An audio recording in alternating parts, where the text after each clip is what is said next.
Today, I'm very, very happy to do a new interview with Toroa Aperahama, a Maori elder, Kai Whakairo, so a master carver, Kai Manukorero, a Maori storyteller, and Kai Haka, so a Haka professor, TED Talk speaker, and mentor, especially for young people. So, welcome to Roa. I'm very happy to talk with you. Kia ora, Katrine. Thank you. Wow, what an introduction. Kia ora to everyone watching as well. Tēnā koutou katoa. So, Toroa, in May this year at the Be for Good Leaders Summit, you gave a speech with the title Corporate Leadership and Management Structures Compared to My Tribal Leadership System. And the echo of this speech led you to open up your work also for leaders and managers and all those people who are really actively acting in this world. Would you like to introduce us a little bit to that new idea, to that unseen world retreat? Yeah, well, firstly, let me explain. With the corporate summit, I tried everything not to be there. Even up to the last day, because I kept asking myself, what would corporate leaders, what would CEOs be interested in what I'd have to say? And of course, when I did attend, it just absolutely blew me away, because the opening speeches really struck me like a thunderbolt, because what they're speaking about, these are corporations who want to work sustainably with nature. And everything I was hearing, I've been speaking about for the last 5 years. And so then I realized why I was there. And yeah, when I gave my speech, I looked at the corporate management structure, and then I likened it, I compared it to my tribal leadership system or structure. And my personal belief is that from all our ancient times, any management structure would have come from a tribal leadership structure. And so that's how I saw it and how I explained it, like with my tribe, the chief, of course, but beneath the chief is what we call the kaumatua, the elders, and they take on the roles that the chief is too busy to attend to. And beneath the kaumatua, the elders are the pakeke, the elders, and of course, and so on. They take on the roles that the kaumatua are too busy to attend to. For instance, our tohunga. I don't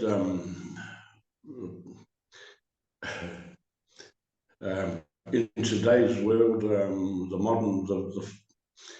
the fashionable name is shaman, but in our tohunga of the tribe, he or she was the surgeon of the tribe, and the seer, because the chief took a lot of his advice from the tohunga.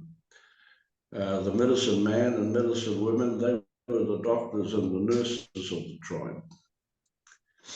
The warriors, of course, and the manu kōrero, the talking birds. They're the storytellers. They're the teachers of the tribe, and so on.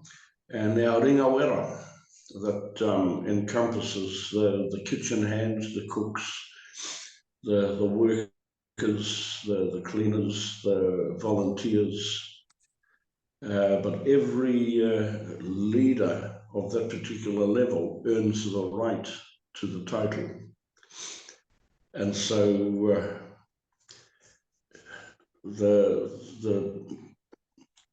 head cook, for instance, is the same status as the chief. In our tribal leadership system, nobody is higher or lower than the other. And that's how I liken or compared our tribal system to the corporate management structure.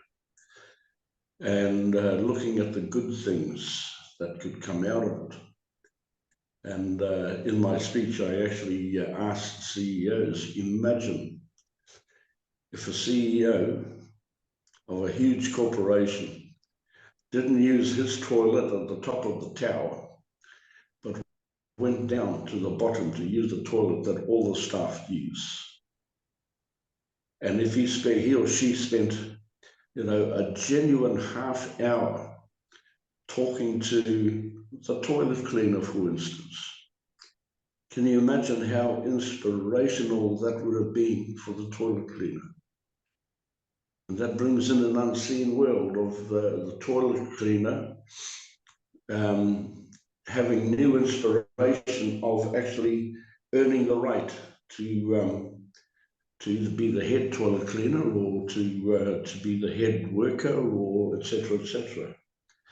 And the inspiration that can come from the top to what we'd call the bottom, but also a genuine, if a CEO was to speak genuinely with the toilet cleaner, imagine how inspirational the toilet cleaner may be to the CEO.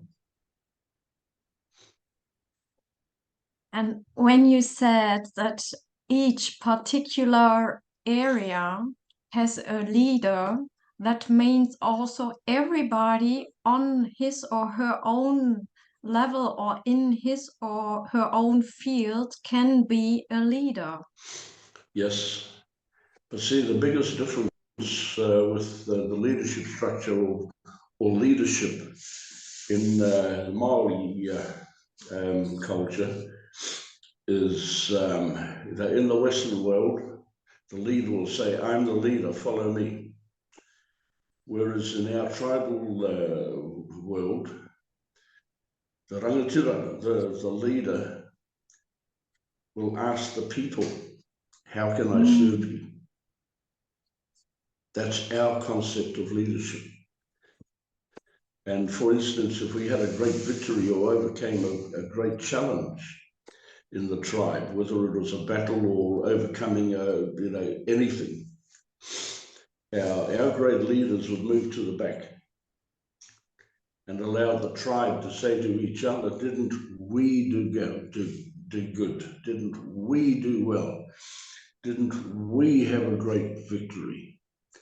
Because our leaders don't go to the front and say, didn't I lead you into a great victory? We allow the whole tribe to experience to have the full experience together, which is what tribe is, of course. I think here in Europe, people are very looking for new inspiration from the ancient knowledge, and you represent this ancient knowledge from your Maori culture. And could you tell us a little bit more about the content of that new retreat, Toroa? What you want to share or would like to share with us to get us more maybe efficient in our temptations to make this world a better place? Well, you just said it. That's what it's all about, to make our world a better place. We're actually living in paradise. Yeah. But we don't realize that we're spending all our time, of course, destroying it. Which is why in my language, Te Ao Marama is our word or our name for planet Earth. And Te Ao Marama, translated into English, means the world of light. And we're not doing a very good job. And that's why I have great admiration for these corporations that do want to start working sustainably with nature, because we are nature. Ko te tai ao, ko te tai ao ko au. I am nature, nature is me. And if we started working with nature again as being part of nature, everything nature gives us is a gift. You know, and of course this comes into what you were speaking about, the unseen world. How I was raised by my grandmother and my elders. If our food ran out, I didn't know what was poor and what was rich. But if our food ran out, my grandmother and I'd be in the ocean gathering our food. But only enough for that one day. I never took more than we needed. And it's the same with the forest. You know, if we need to build a canoe, we just cut one tree down. We don't cut the whole forest down. And the working that way, which is what I call sustainably, the gifts of nature will always be there the next day. We don't have to rape the forest or the oceans. We have what we call rahui. If a particular rock that we might call the mussel rock, we'll take enough mussels from that rock for just one day, but the whole tribe, you know, the families. But as the food source depletes, we put a rahui on that rock for 2 years. No taking food from that rock for 2 years, so it can replenish the food source. Abalone, for instance, when I grew up, now we have size limits on what we can take. The big ones we can take, the small ones we don't. But when I grew up, we took the smaller ones because the big ones were the breeders. We left the big ones so that they could keep producing more food for us. So, you know, the unseen, you know, all we're seeing today is the illusion of our existence. When if we look a bit further and look into the unseen world, it's all there for us. It's all there. But we have to look not with our eyes. We only look with our eyes today. We've forgotten to look with all our other senses. And if we were able to return to those times, because all of us on this planet were like that at one time, then we could see the unseen and hear the unseen, because it talks to us as well, but we just have forgotten how to listen. And we call it tohu. Tohu is the language or the messages from the unseen worlds.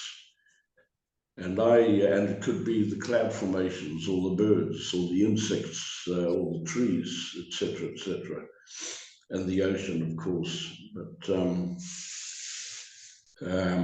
I actually find tohu a lot easier to interpret than spoken languages. And when I understood it right, so you will share with us how to read the tohu, so the language or the signs of this unseen dimensions, and how could that enable us more to bring these new values or the changement of the perspective, how we perceive our world into these structures? Because I guess many of us, they would like to change the world, but we are all more or less stuck in already existing structures which are to change. They are not the best structures for us to live in, not for planet Earth neither. Yes, to change our paradigm, to change our way of thinking. Yeah. When I go back to when I say we are nature, That's how we thought. There was no unseen worlds in those times, because we were all connected with each other and with our environment, our surroundings, etc. Because in those times of our original times, when we were still part of nature, there was no fear. You know, the birds would land on us, the insects would land on us, the animals would come up curious, you know. So we were all like that once upon a time, but then we changed our way of thinking. And now with our way of thinking, to me personally, the life we lead in these modern times is an illusion, an absolute illusion.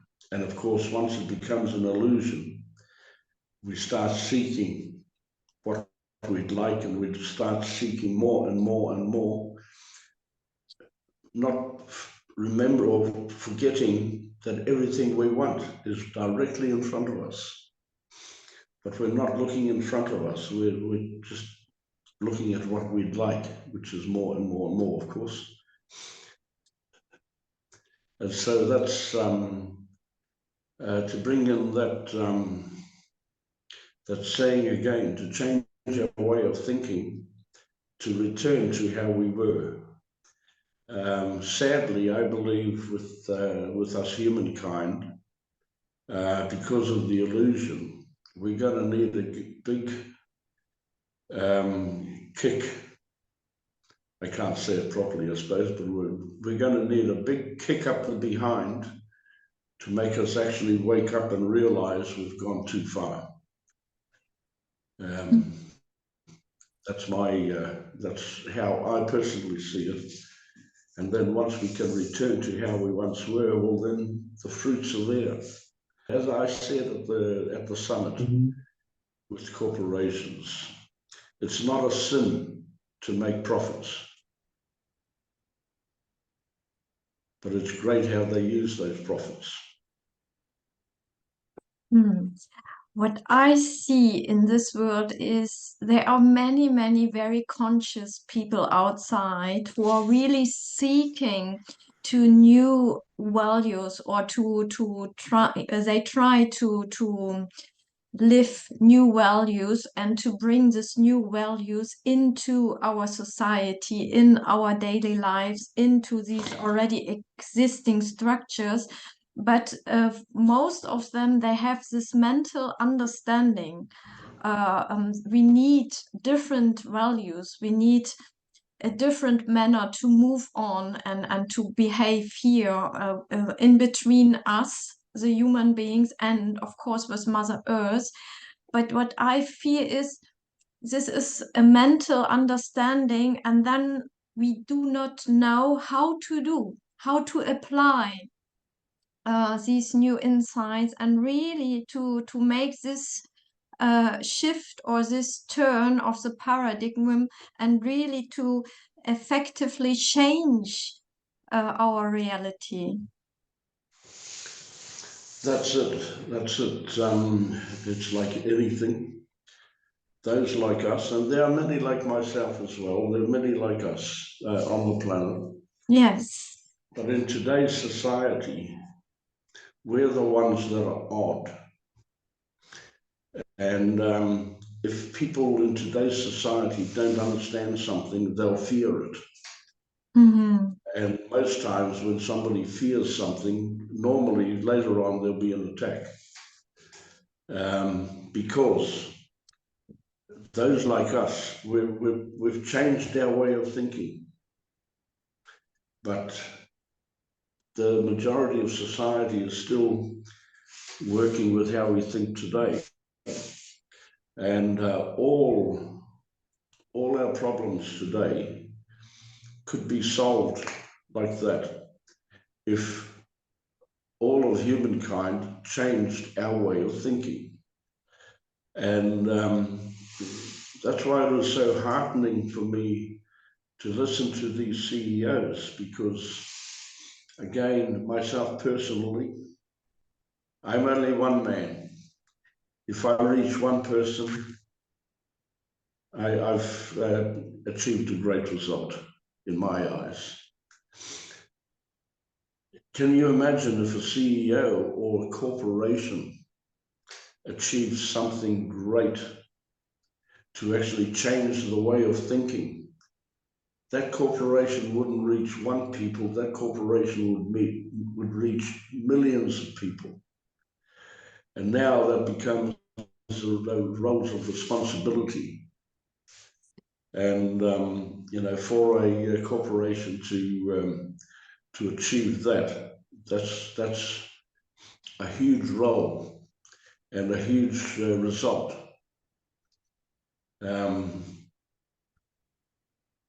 But it's like carrying any title in my tribal culture. Every title has roles and responsibilities attached to it. And that's how, whether it's in the diplomatic world, the world of government, which, as we know, well, we all have our own thoughts on that, but I have myself personally experienced beauty at the levels of government and diplomats. So it is there. So can you imagine if the corporations, the governments, etc., actually took responsibility and took the Almighty God today, which is the dollar, aside to look at the whole? You know, we could achieve so much together. And, you know, can you imagine, like I likened the CEO talking to the toilet cleaner. Can you imagine the CEO of a corporation bringing in this change? Can you imagine how inspired and how proud he'd be, not only of himself, but of his corporation, but also the people, to see the people responding in a positive way so that the whole circle is complete?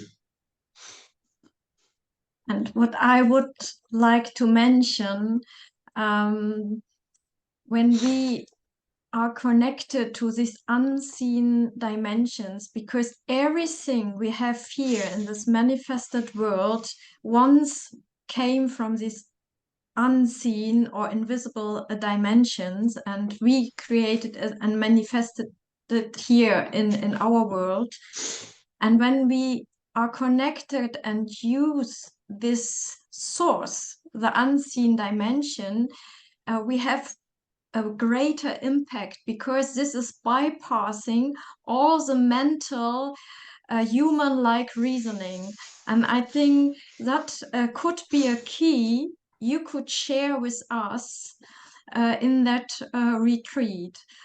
Please say something about these unseen or unwatched dimensions who are always surrounding us and are with us, actually. And I guess our main culture here in the Western world, we don't use it.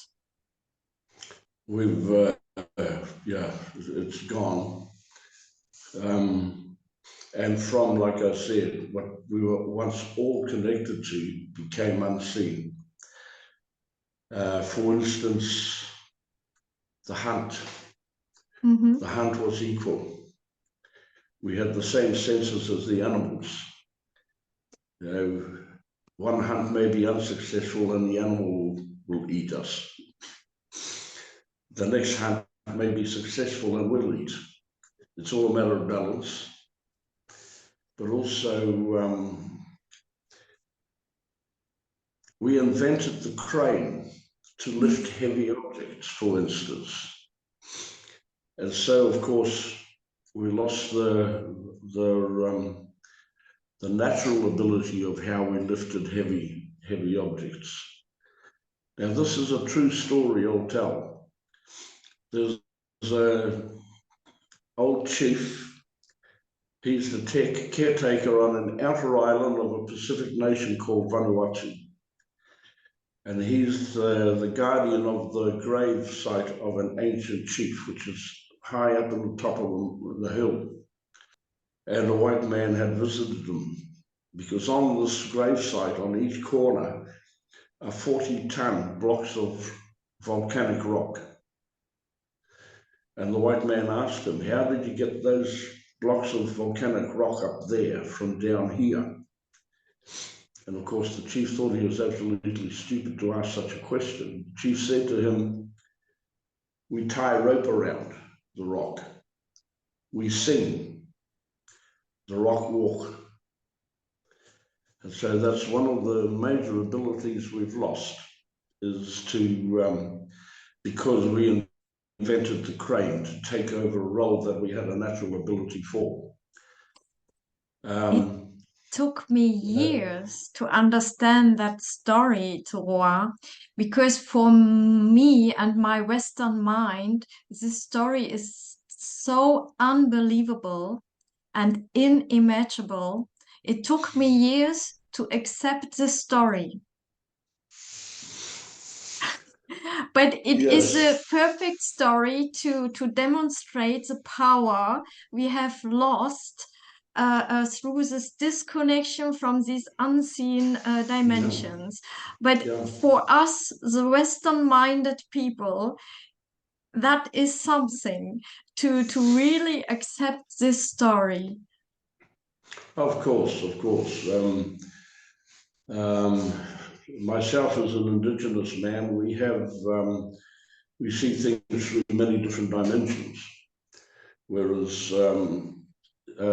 through history, of course, on the planet, we've become one dimension, and that doesn't help at all. Can you, we were called savages when the Western world first discovered us. We'd been sailing the planet for thousands of years before then, and we knew where we were going. We weren't lost. But for savages, can you imagine, for instance, Matariki, Pleiades? I don't know how, I think it's the Pleiad. Pleiaden, yeah. Yeah, we celebrate the seven sisters, the seven stars. Whereas in my culture, we celebrate the Iwa, the 9 sisters, but also the other 4 stars that were actually visible in our night skies to my people in those times. And today we have the internet or television, whereas in our ancestors' times, our television was the night sky. Because every night when you looked at the night sky in those times, you'd see a new episode of a television program. Because it changed, and that's how we started learning times when the crops are ready to be planted or harvested. That's part of the unseen that we'll be talking about. And of course, as my grandmother taught me, the loudest sound in our existence is silence. And to read the sounds of silence and the languages, the messages of the different types of silences, and also the different types of wind that we encountered through the day. The wind that plays with us, the wind that loves us, or the wind that tells us take shelter, or the wind that guides us, on our journey. So these are the unseen worlds that I'll be talking about, and also from because that's how my culture is, also from our ancestral world, but also from the universal world. And to show everybody that it's not only from a Māori perspective. If we go back far enough in time, it was the perspective of all of us. All these stories about these ancient capacities and abilities we once have had, they are so unbelievable and inimaginable for us, the Western people. I mean, since centuries, we are permanently surrounded by machines, and since the last century by technology, that we we really lost the sense to use our own possibility. And I don't mean the physical possibilities. I really mean this creative capacities to give shape to our world, or to make rocks walking up a mountain.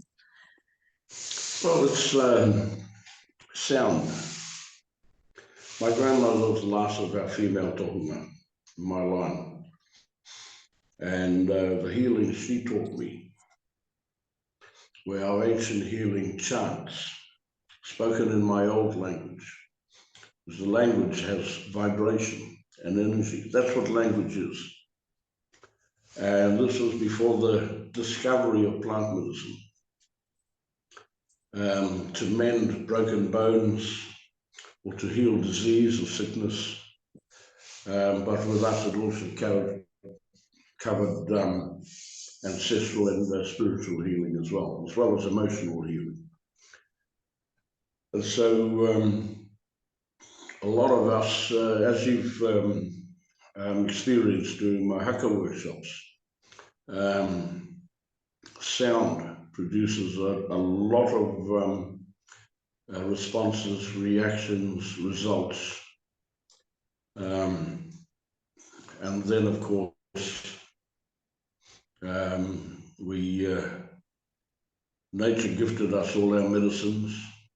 In my culture, from the land and the ocean, and but they were all gifts, you see. And nature provided us with, like I said, our canoes, our shelter, our food. But we lost our connection the moment we placed a value on what were gifts from nature. And that's where we've gone in the other direction. Everybody who knows me, I'm saying this to anyone who's watching, anybody who knows me knows I'm a very straight up and down man. I don't do what I call la-di-da. And so when I speak, I'm speaking from my own personal experience and how I was raised. And so, you know, the corporate profits, for instance. Well, as I said, it's not a sin to make a profit. But in today's broken world, we've lost our sense of community. And of course, many communities make up a tribe. So we've lost our tribal communities. One country I lived in, I couldn't believe it. My neighbor had lived next door to his neighbor for 30 years and didn't know who his neighbor was. To me, that's sad. Our sign of a great chief is a chief who shares his wealth, his or her wealth. And in those times, wealth was food. We never put it aside for us or our families. We shared our wealth with the whole tribe. And that's how we were, rather than wanting more and more and more. And yeah, there's only so much you can take to the grave. And that's just this cloak that we wear. That's all you can take. It doesn't matter how much money in the bank you've got, or how many cars you own, or how many houses. Can't bury them with you. Yeah. But how you use those gifts can do so much good as well. Yeah, but here in the Western world, the fear of not getting enough, or that there is not enough for everybody, is so omnipresent. So I would say this is the first obstacle, or the first paradigm shift we have to work on. Yes, To be well, really to be free enough to share wealth and not to want to accumulate it in few hands. Well, that's why I'm a poor man. But how much is enough? You know, how much is enough? If we have food on the table to feed the family, that's enough. And we used to have a saying, the last one to eat is the father. So that if there was any food left over from the mother and the children, that's what the father would eat. And how much land do we need? You know, the land, all the land I need is where my 2 feet stand. We call that Tūranga Waiwai. That's all we need. And can you imagine what a beautiful world we'd be living in today if we all returned to that? As you know, I don't make promises, but for the retreat, I can assure everyone that comes that there will be a major effect on it, because I will take people in to experience what we call the unseen. But it's also, we say it about the people. He Māori te kitea is the visible Māori. He Māori kore te kitea is the invisible Māori. And for so much that I've been offered here in Europe since I arrived here, I've said no to most of it. Because as you know, I prefer to be nobody up the back. Because if I'm nobody up the back, I can achieve more with no pressure. Wow.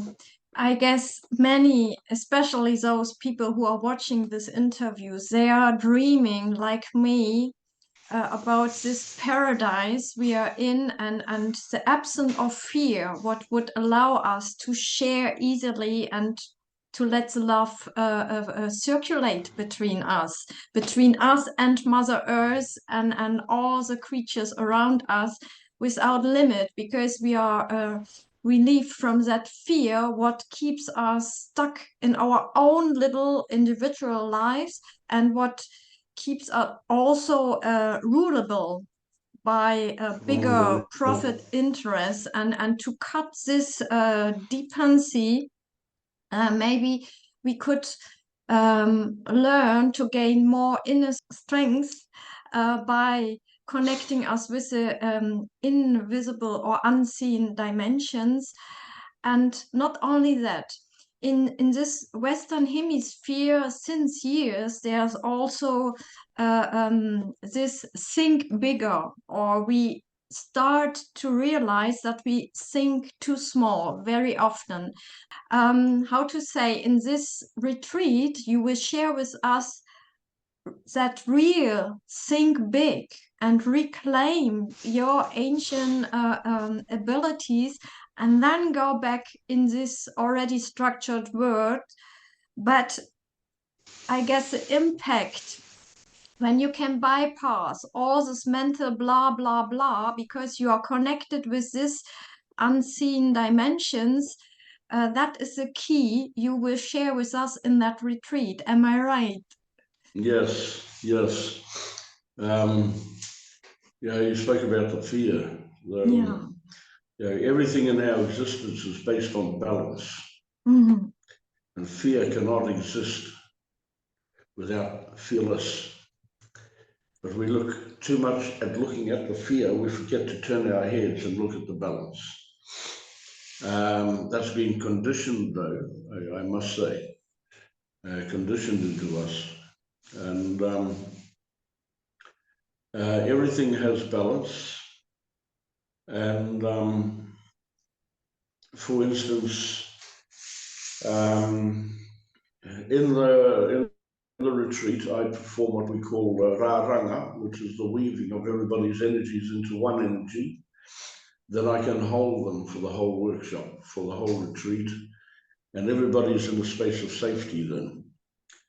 and the energies that are generated. Many have experienced, for instance, with the insects, if a wasp or a bee lands on your skin, most people want to get rid of it. They say, no, don't. It's attracted to the energies that you've produced. But they see the colors. That's what they come to investigate. And they'll walk on your skin, but they're not there to harm you. And eventually they'll fly away.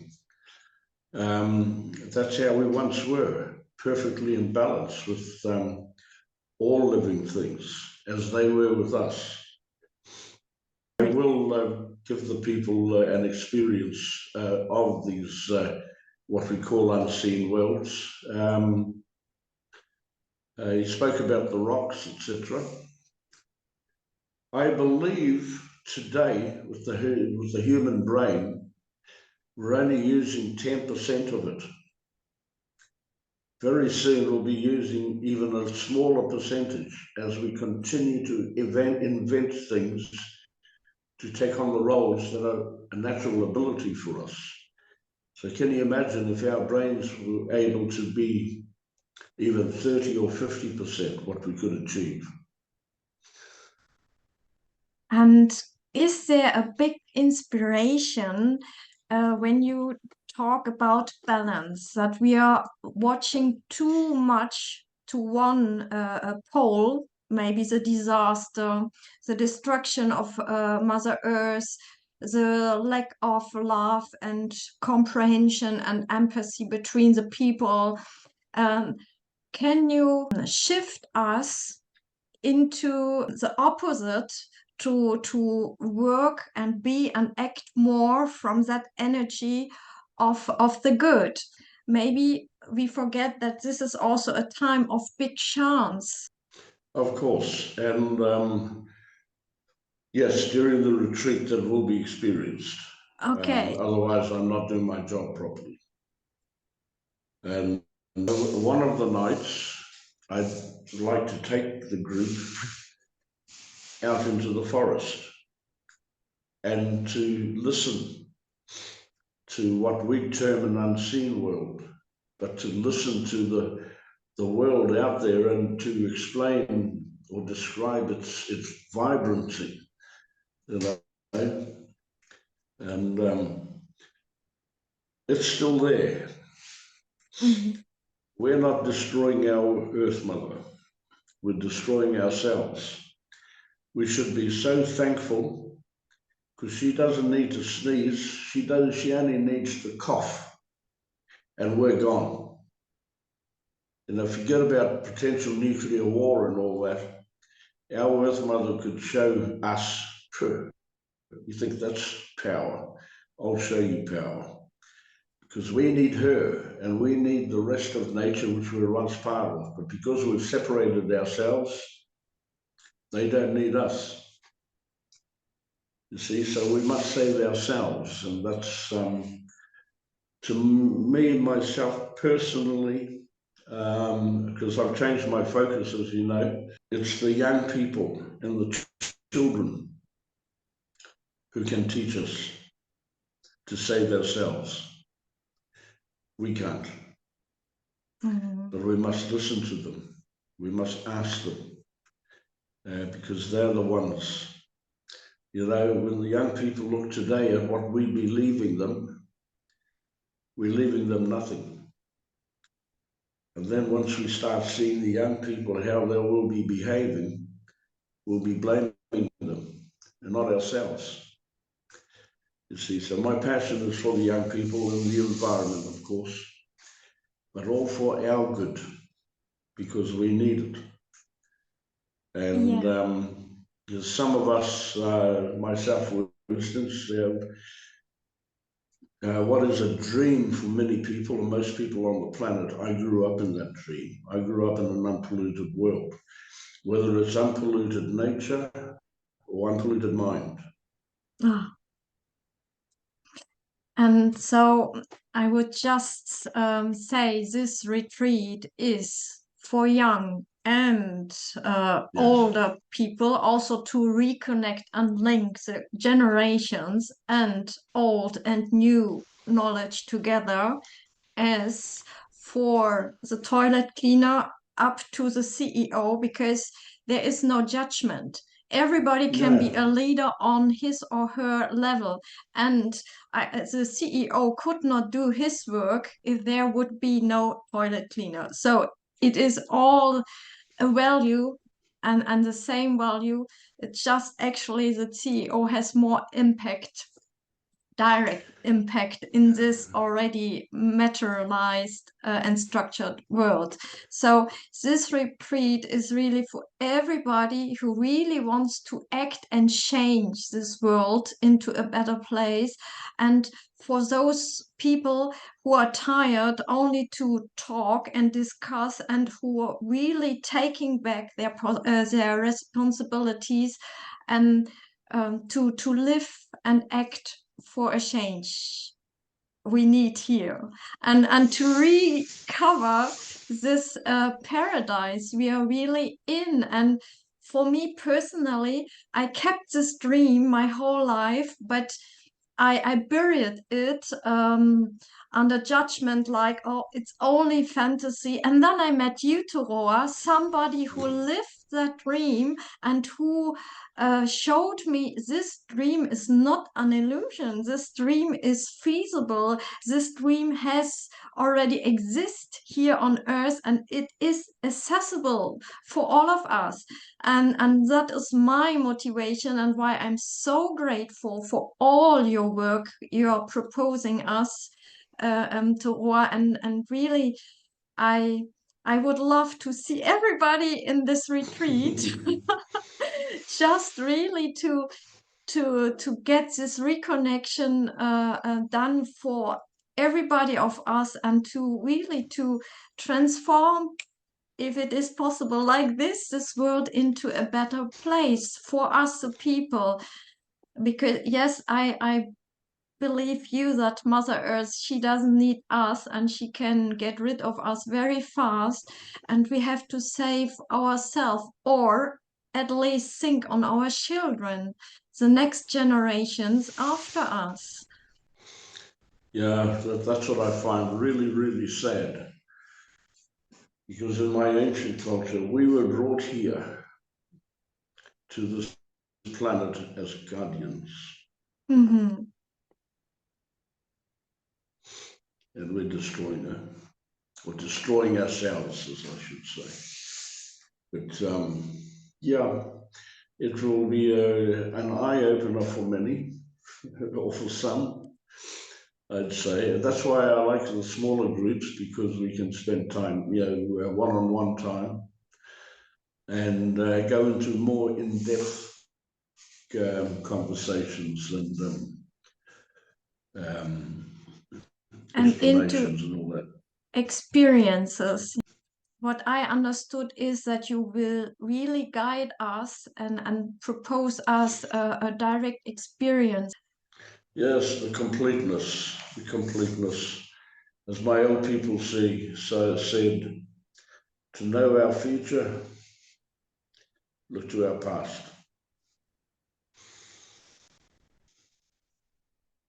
Oh, when your tribal reality would be our future, yes. I run towards. Okay. So, thank you very, very much for your time, Oh, for thank your you. explanations. I could listen always to you and all the stories you have to share with us. And amazing, it's mind blowing. And yeah, thank you for your time and for your being. Thank you so much for having me, and thank you everyone who's watched. I'm so with joy looking forward to that new retreat. Same. Thank you. Thank you.